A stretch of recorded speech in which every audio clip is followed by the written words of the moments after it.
On Windows, it's very easy to install Python. Just go to python.org, then in the download section, click on download. Add to path wherever you see something like this and disable the path limit. You're done and Python is installed.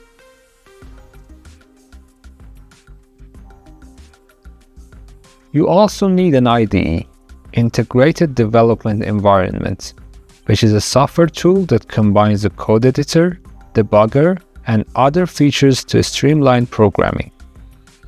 This is basically what you need to write your code and run it. Visit jetbrains.com/PyCharm to download the PyCharm IDE. Click on download. Just scroll the page because we don't want the PyCharm Professional, we want the Community Edition. And click on download again.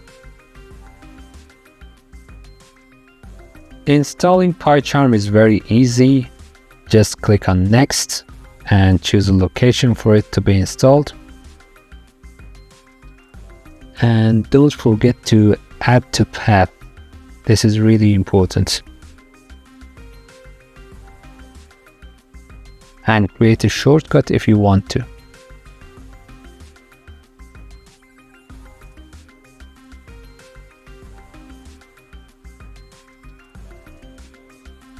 Okay. So very simply search PyCharm within the start menu and accept the terms wherever needed. I don't like data sharing, so I won't share it. And skip if it asks you to import settings from any other app. Create a new project and you'll see it can detect the Python already installed on your computer. It may take a while for it to launch everything. Make a new Python file called test.py and write print hello world. Save it and run it. This is your first Python program.